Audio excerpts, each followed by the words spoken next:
and that is where you are going. No, I'm not. That's where you want me to go. I'm going to Southern Tech. No, you are not. Not with my goddamn money.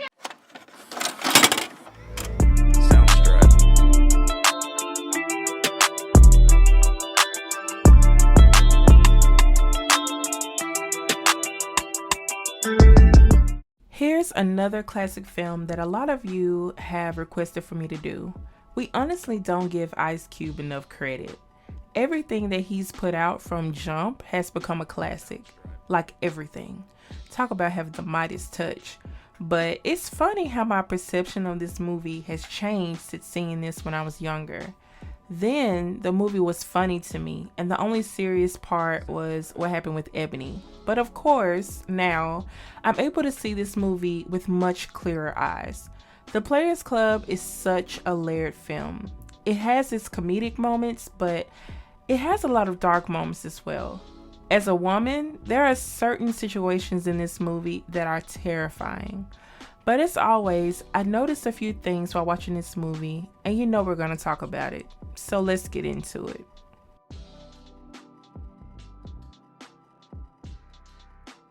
First off, I had to acknowledge just how long the intro is. A whole song plays from beginning to end. I didn't mind though, because it was a bop. So of course, this movie starts off with a peek of the ending. We see the main character, Diana, aka Diamond, and she's sitting in this pile of rubble. As you come to realize at this point, this is a 90s film, and this is how they usually start. So throughout the film, we will see why this scene is so significant. We then go into a brief backstory of Diamond. We see her parents kicking her out while she's pregnant due to a disagreement about where she will be attending college. You are not going to one of those bigger colleges. You have the opportunity to go upstate to a good college, Missy, and that is where you are going. Child. Then we see her moving in with her child's father, but that ends up not working out because he needs his space. Girl. After he does that, she's forced to cover both their parts on the bill, so she's forced to put off a semester of college to work and get caught up on her new responsibilities. And in the midst of this, she meets some tired-ass strippers named Ronnie and Trix. See, Diamond didn't know that meeting them would change so many things in her life and her family's life. Sometimes all it takes is one bad seed, but in this case, it was two. Technically 3, but we'll get to that. But anyway, it all starts like this. Hey, ain't you supposed to help me try these on? The way she stared her down, like a predator eyeing their prey. But anyway, Trix decides to ask Diamond how much she makes at her job, and Ronnie insists that they could never pay her enough to smell people's feet all day. Diamond tells them she makes enough, but Ronnie plants a seed that she's selling herself short. You could be making a lot more money than what you're making up in here if you would just use what you got to get what you want and stop messing with this chump change. Use what God gave you. Funny how the most shystiest people throw God in the mix to justify foolery. But anyway, Diamond takes their advice and goes to the Players Club to get a job. Now, the Players Club was owned by Dollar Bill. Dollar Bill was a hot, enabling mess. But anyway, he took one look at Diamond and he knew she was just right for the club. Turn around. Damn, she got ass. Start a knife if you want to. Yeah, that was really all it took. They just blatantly objectified her, but in this setting, I guess we have to expect that, but still, it was a bit much. We then fast forward to Diamond's first night, and she's understandably nervous about it all. Anyone would be. And as she's fixing her shoe, Ronnie comes up to her and smacks her on her butt. No respect at all. What's up, new booty? How you doing? Now listen, I know Ronnie's character wasn't shit. We know this. However, I gotta give her a counter. She was serving looks throughout this whole movie. We can't deny that shit, so here it is. So yeah, Ronnie tries to calm Diamond's nerves by offering her a drink and giving her tips on how to not be so nervous. But while she's offering this generous advice, she stops mid-convo and goes over to the other stripper and asks for her money, giving big pimp energy. And then she walks back over to Diamond and says this. Well, let's go, ho. What? Watching this scene with grown eyes, it's unsettling. The way Ronnie stared at her, it was like a shark seeing blood in the water. Ronnie spotted her a new victim, or so she thought. But anyway, Diamond walks out on the floor and Ronnie is still eyeing her down the whole time. She then runs into this shady fella, Myron, who's sticking his money out like he's at an ice cream truck.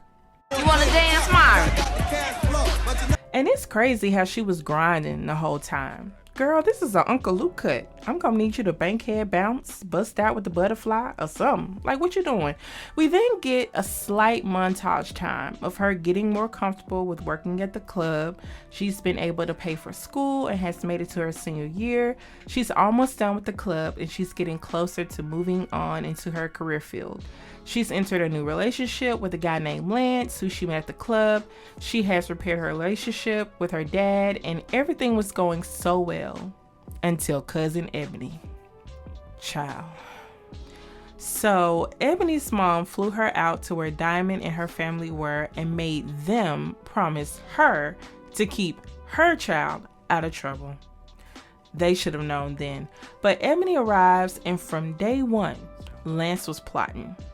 We then go to Dollar Bill explaining to Diamond and Ebony the origins of stripping. And baby, it's a mess. So apparently, long ago, some white men went to Africa and they saw these voluptuous black women in the nude, and they were, of course, intrigued. Walking around, singing, dancing, working, living, bucket naked. You can see they public hairs. He goes on to say how they watched him perform in the nude, so of course they tried to bring what they saw in Africa back home to wherever they were, but the white women they tried to recruit told them that they were going to have to pay them, and thus the occupation of stripping began. Baby, Ebony is so green, she somehow finds inspiration in Dollar Bill's BS story and asks him when can she start, and he ends up hiring her immediately. As soon as Ebony got hired, it was a mess because she would stay out all night and Diamond would have to spend all day looking for her. We then go to Dollar Bill and he's sleeping like a baby until... Wake up, Dollar Bill! Shut up! Open your mouth, nigga! Apparently, Dollar Bill owes some guy named St. Louis $60K. But the kicker is, St. Louis only wants to see $10K of it and he'll spare his life. Now, I would say that that's pretty reasonable and he needs to get on it because him not paying anything is going to have him going up yonder. You make that payment, it's gonna be a pop, fool. Yeah, he better heed that warning. We fast forward to Lil Man, the doorman of the club. In the midst of him talking shit to these guys and giving them a hard time, St. Louis and his henchmen show up to give him a hard time. St. Louis, what's up? Tell Dollar Bill to bring me my money. So the lie of tonight is that Dollar Bill is at the airport and St. Louis knows it's BS, so he decides to give him a warning. You tell Dollar Bill he need to get at me, man. Is it just me, or did the way he said man make you feel a little threatened? It had the proper air of fuck around and find out. And things get interesting from here because St. Louis sends in 2 more of his henchmen to spy at the club and alert him when they see Dollar Bill. Enter Reggie and Clyde. But anyway, Diamond shows up at the club and Tina pulls her to the side.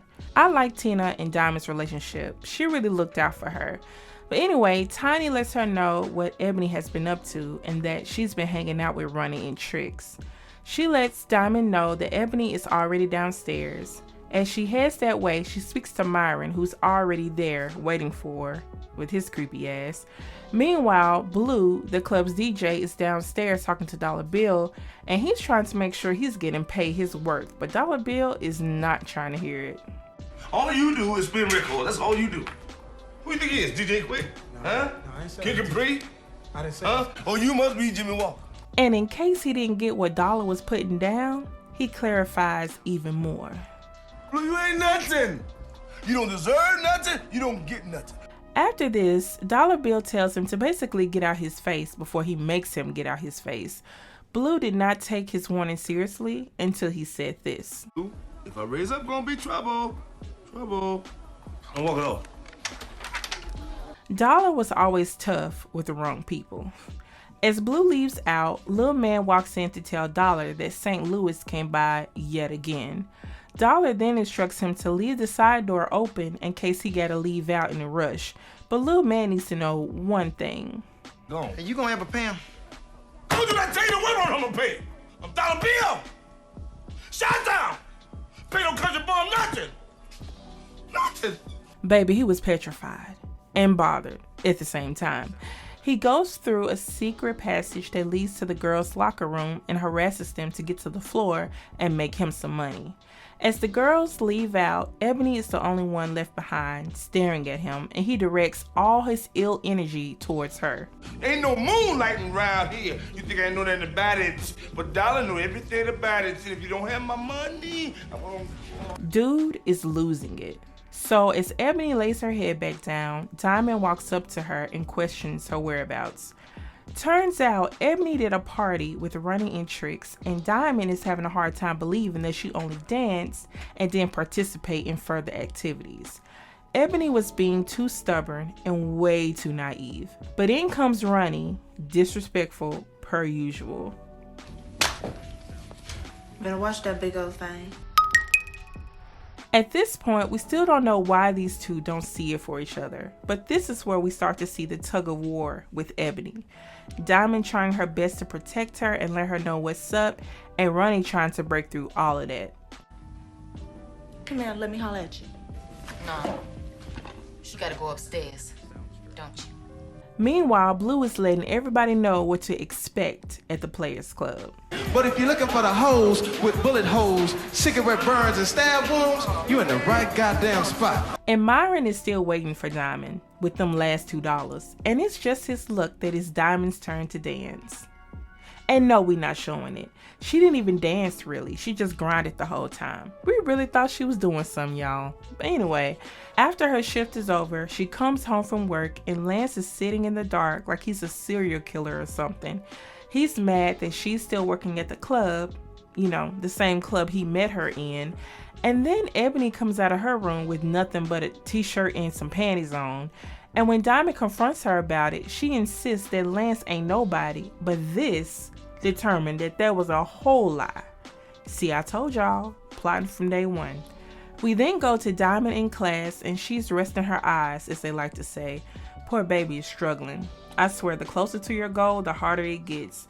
She doesn't even notice that the class has ended. The professor, who is played by the same guy that plays Stanley in Friday, has to wake her up, and he then tests to see if she had been paying attention, but she was able to repeat the last thing someone said in class. He then encourages her to get some rest, but not in his class. We fast forward to Dollar Bill, who is sliding out the side entrance of the club. Bet he didn't expect these two guys to pop up on him. We tired of playing with your ass, nigga. Today you gonna die. Oh! Shit! So their plan is to take Dollar Bill out and kill him. But lucky for him, the car they're in catches a flat and they have to pull over and try to fix it. Whole time, Dollar Bill is getting the best sleep of his life.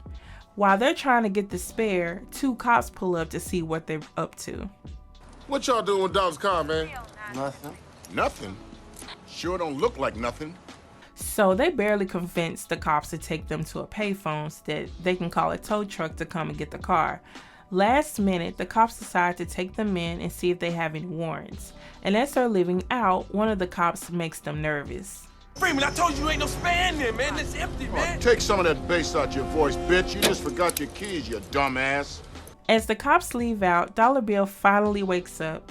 His timing is so off. Come on, man, let me out of here. I got insomnia. Oh, I got a shit, man. So bad. I got a shit so bad, man. I'm nervous. And how did he fall right back asleep? Just a mess. Later on, those same cops go to the club to harass Lil Man. I don't know what Dollar Bill was paying him, but whatever it was, it couldn't have been enough to go through this mess every night. Apparently, someone gave them a tip that there is some prostitution going on at the club and they want to see what's up. Is it me or did John Amos look younger here than he did on Good Times? They ask for Dollar Bill, but of course, he ain't there. He's still in the trunk. But baby, the way Blue introduced Trix though. She was a premier dancer in the Underground Railroad, back when Kunta Kinte was big ballin' and shot calling. Everybody says that Trix is for kids, and she got 4 of them motherfuckers, so give it up for Trix! Poor Trix. Andale Givens was given body though, but Trix gives them a piece of her mind. Y'all ain't shit! Your mamas ain't shit and your babies ain't gonna be shit. Fuck all y'all with a sick dick! And then a true Southern bop plays.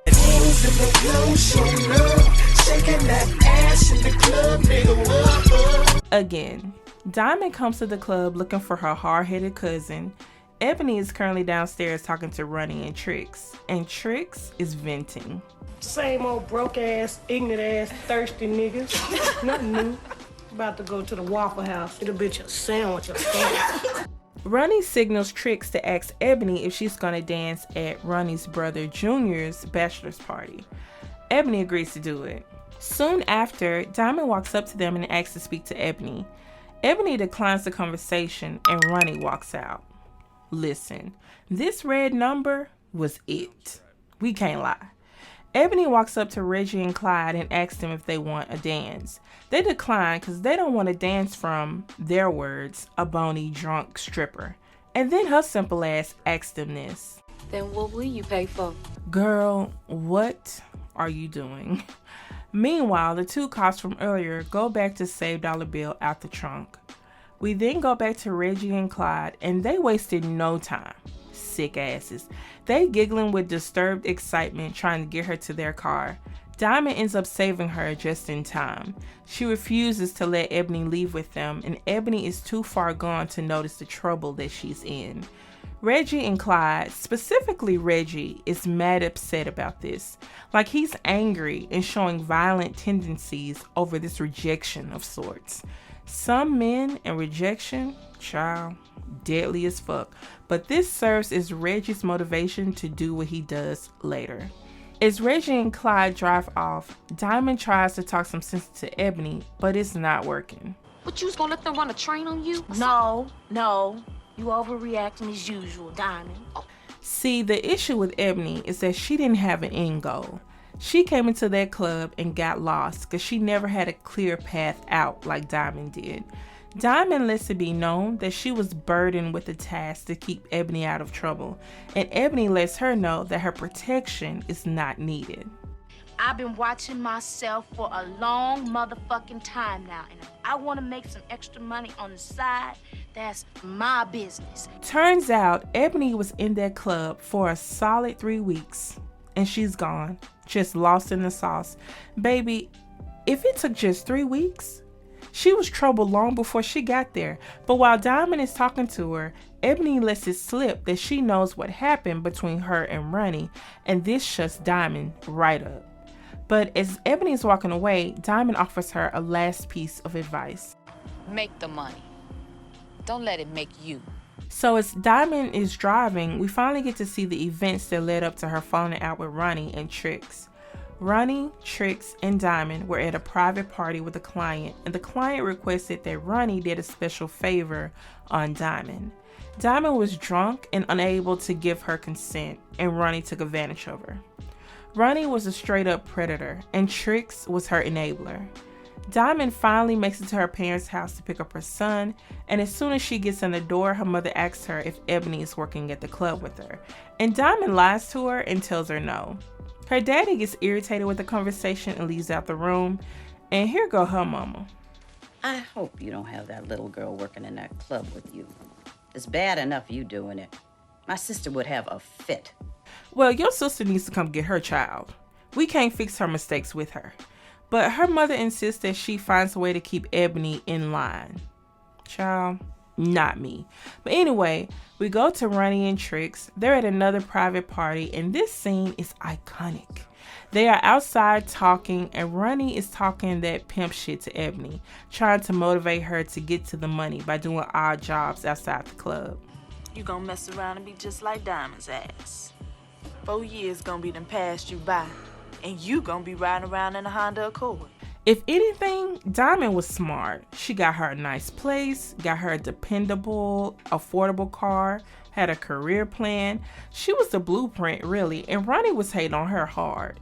Ebony is trying her best to hold on to what Diamond warned her about, but her lust for fast money is winning. This party is full of cops, and Ebony is spooked, but Ronnie is there to show her how it's done. All right, you white motherfuckers. All eyes on me. If I catch you looking at anything else, I'm gonna beat your ass like a runaway slave. Get the bomb and the lace with the hot by there. Work it out. And while Ronnie is giving it all she got, she spots an unentertained officer in the corner and decides to call him out. Didn't I say all eyes on me? Yes, ma'am. Bring your ass over here. Baby, she is grilling him, calling him out and putting him on the spot, and he was secretly loving that shit.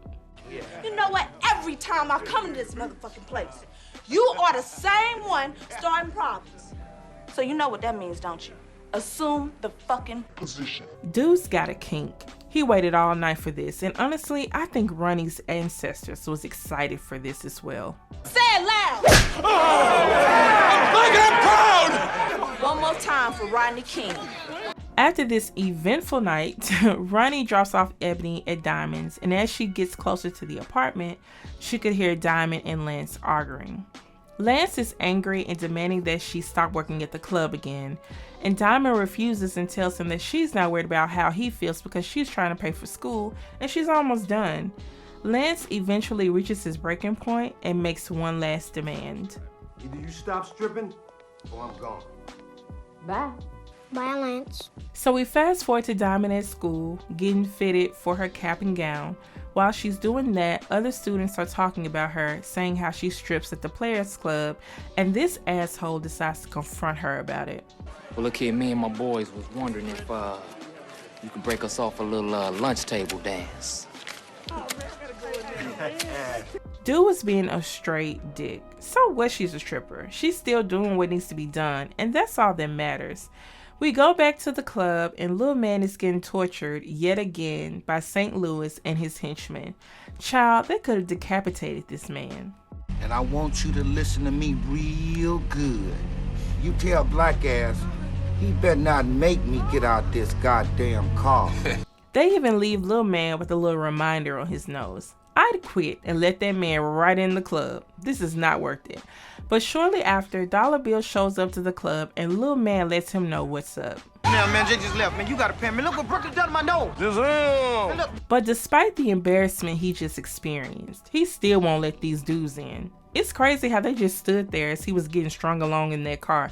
They could have went on in. Who was gonna stop him? But anyway, Diamond is having a meltdown over Lance and Tina checks in on her. Diamond tells her what's been going on with Lance and Ebony and how she's just plain tired of it all. But Tina, being the sweetheart that she is, gives her some kind words and a little motivation. Well, look, don't quit school, all right? You finish your schooling and graduate, they're gonna be kissing your ass when you through. Fuck what everybody got to say.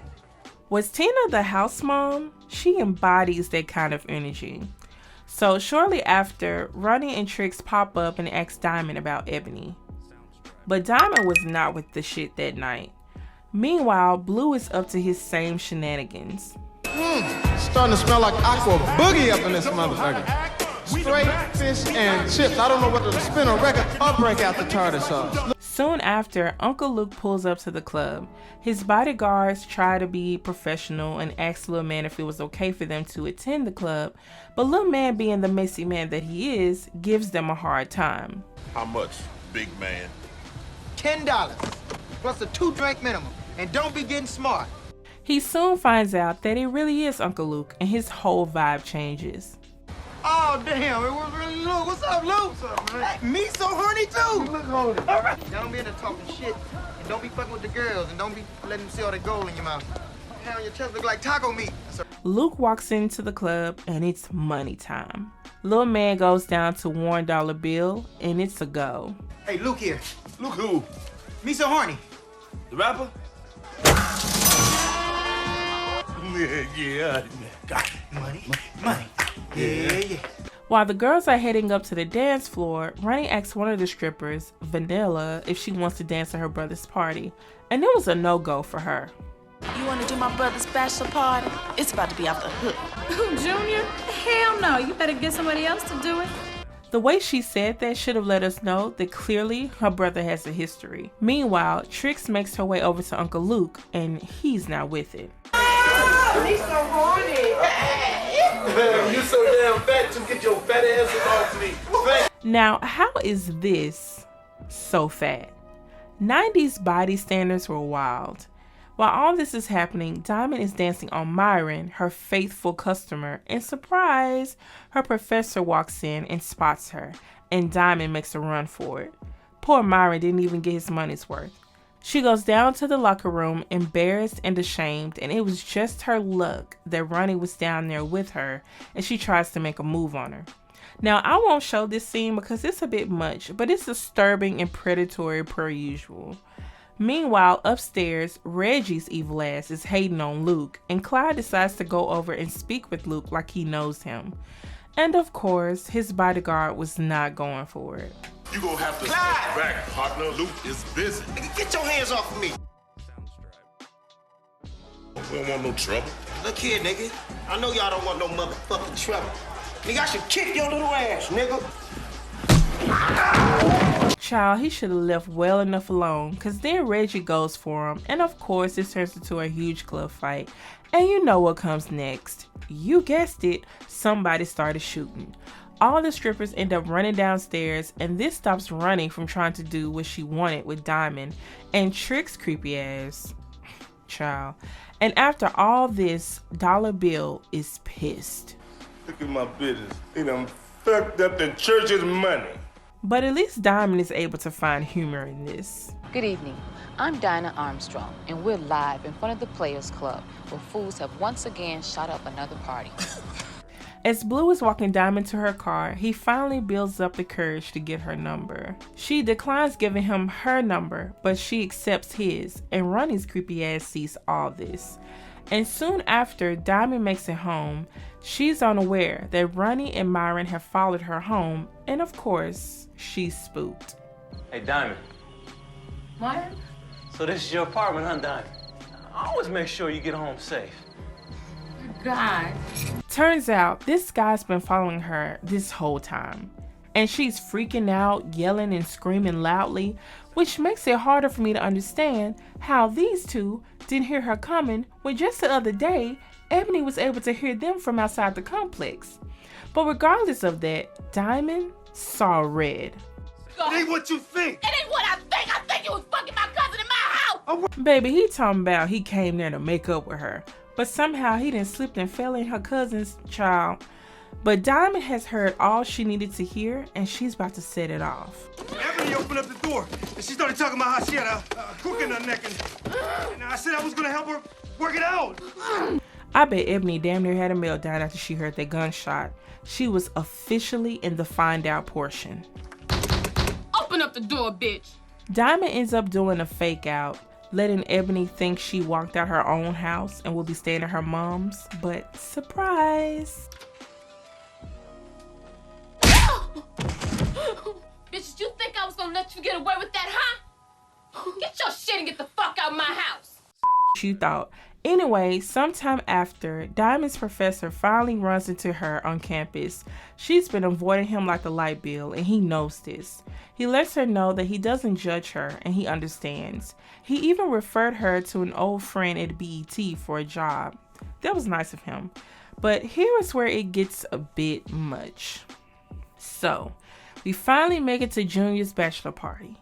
Anytime this actor appears in a role, you already know he gonna be with the shit. Every time. But yeah, his boys are all there and they're chilling and drinking and impatiently waiting for the festivities to begin. Then these two show up to the party. Hey, where the house at? Junior had enough with the waiting and asked his sister where her stripper friend's at. but she has a better question for him. Look, since you ain't here questioning me, I got a question. Where's my money for this? But you don't trust your own brother or something? No. Now run me my money. Me. You damn Skippy. So while this is happening, Diamond is getting ready for her date with Blue. She had him meet her at her dad's house. She doesn't need another stalker knowing where she lives.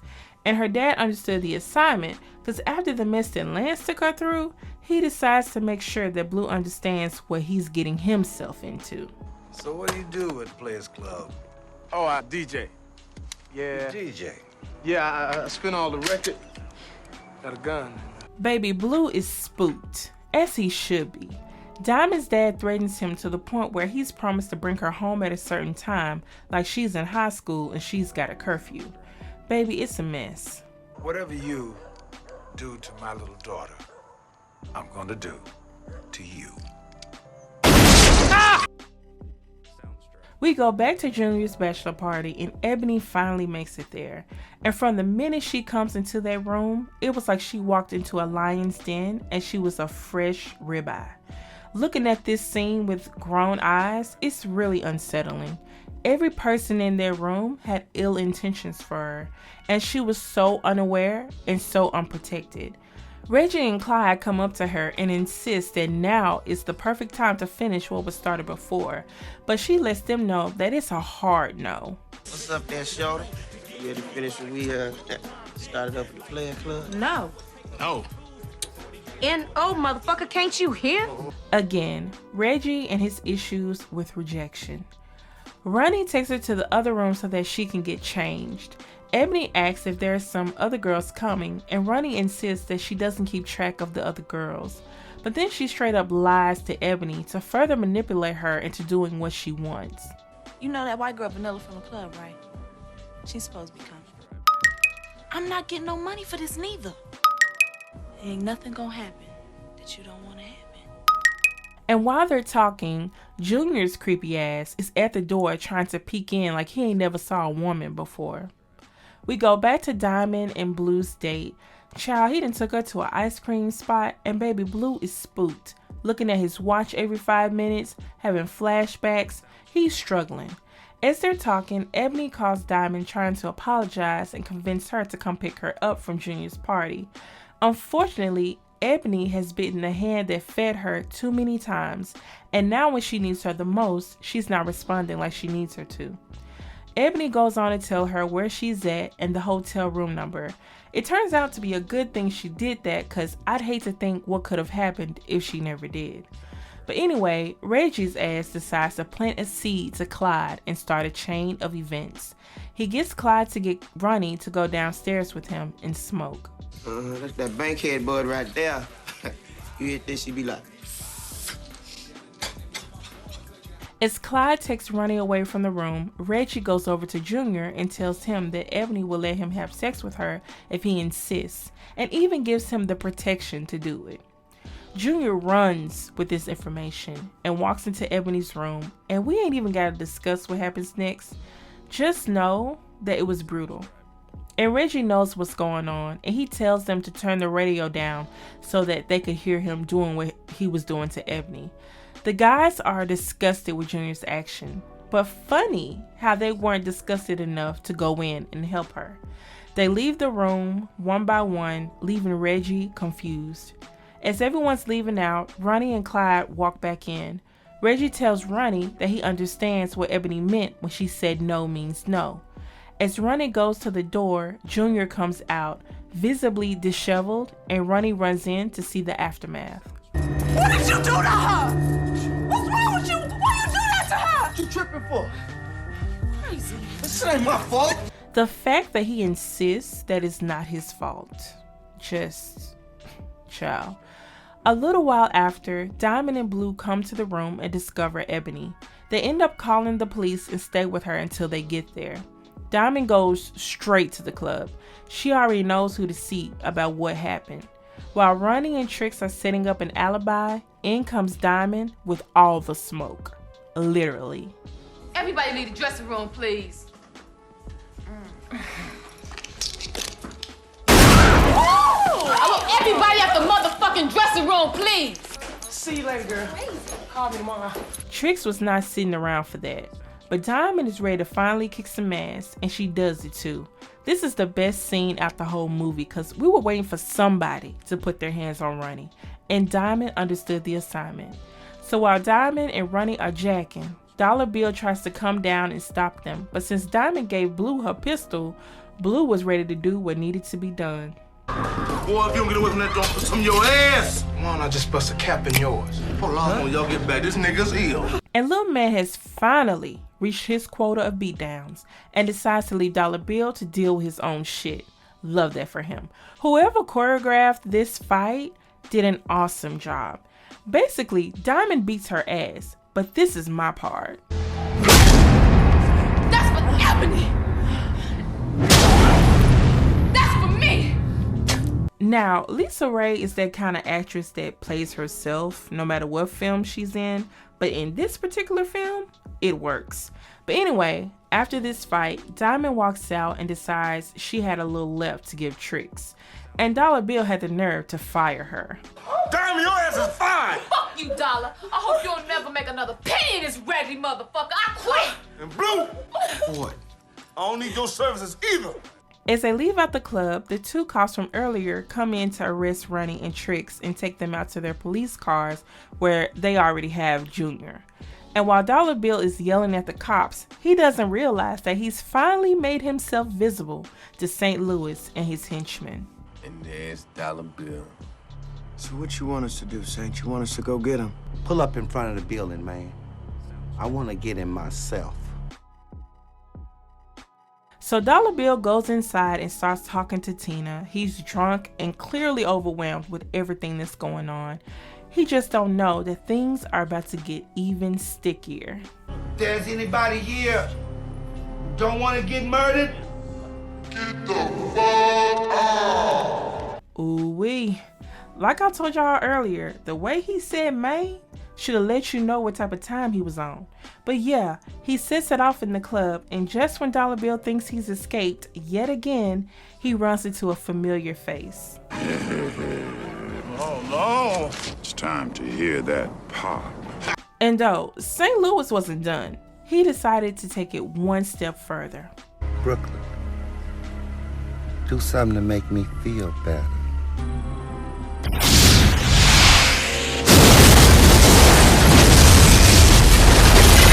And it's a wrap. Now we're back to the beginning where we started.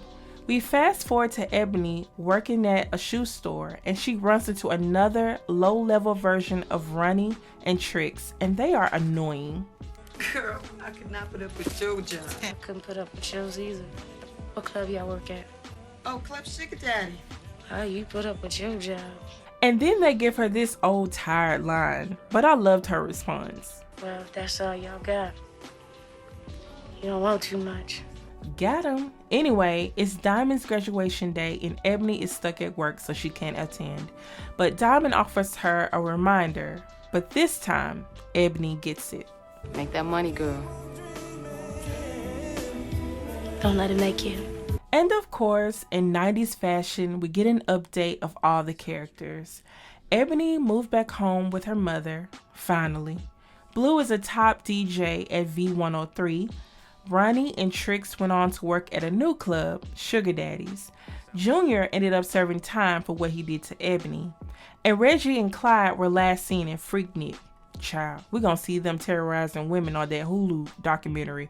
Lil Man went on to manage a strip club in Chicago, and Dollar Bill went missing. I just wonder what ever happened to him. And Diamond went on to be a news anchor. Love that for her. And that's the end of the movie. And here are my final thoughts. The Players Club was full of predators, and women should have never stepped foot in that place. Let's start with Diamond. Diamond had a clear path and knew what she wanted to do with her life. From day one, she knew that dancing at the club was just a temporary thing and knew her end goal. Ronnie and Trix were the complete opposite. They thrived in the environment and they were addicted to the fast money and everything that came with it. When Ronnie and Trix saw Diamond, they assumed she would be an easy victim. Excuse the interruption, but I have to add this in here. She ended up being a victim because Ronnie did in fact take advantage of her. I just wanted to add that in there just in case somebody like said something about that, but I needed to make that clear. Her and Ebony were both victims. Carry on. Ronnie was plotting on her from the start. They saw that she wasn't about that life. She knew nothing about that life. She was unsure of herself and uncomfortable with the club life, and they immediately tried to corrupt her. They plotted under the guise of trying to look out for her, but it was pure manipulation. Eventually, they fell out, and Diamond saw them for what they were. Enter Ebony. Ebony was the complete representation of someone who was green and clueless about life, people, and how to pick up on ill intentions. Everyone around her instantly picked up on it, and it was like a bunch of sharks spotting fresh blood in the water. They pounced. Everyone from Lance, Ronnie, Trix, Reggie, Clyde, Junior, hell, even Dollar Bill took full advantage of her because she was ignorant about life and how to pick up on certain clues. She had no end game, no goals, nothing.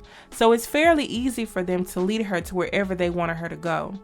Also, Dollar Bill was an enabler and also a scammer. But he enabled Trix and Ronnie, knew all of what they were doing with some of those girls, and even after learning what happened with Ebony, he was more than willing to help them cover it up. And my thing is, if all that was going on at the club, how the hell was he not able to pay St. Louis his $60K? Like, what were you doing with the money? He should have been able to pay St. Louis back his money plus interest. And let's discuss the other predators in this film, starting with Junior. Obviously, Junior had done something like this before because none of the other girls wanted to dance at his party, and it seemed like it was a struggle to find people to do so.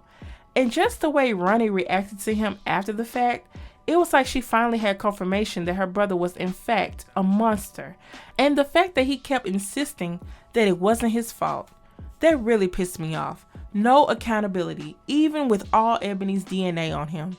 Child. And then Reggie and Clyde. Reggie was a sick bastard, and Clyde wasn't too far behind him.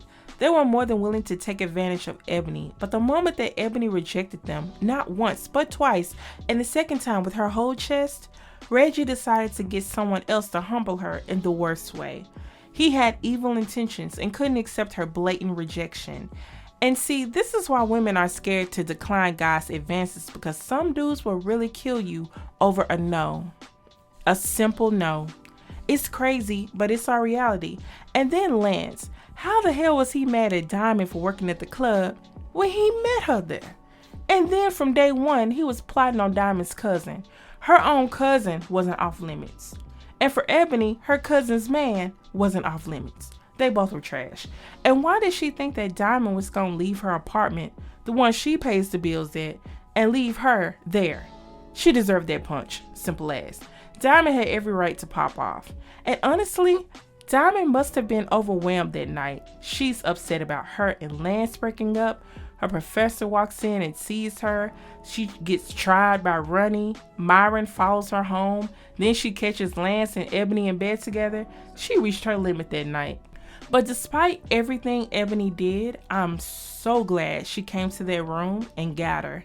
And I was happy that even though Ebony had to learn some hard lessons and experience undeserved trauma and violation, that she was able to turn her life around for the better. Love that for her. Sadly, this movie is full of people who are no longer here. It's kind of sad to think about. I sincerely hope that Jamie Foxx doesn't join that list. I hope he's okay and that he recovers soon. But yeah, that's it, y'all. Thanks for watching this video per usual. Please like, comment, and subscribe. And I'll see you next time, you guys. Bye.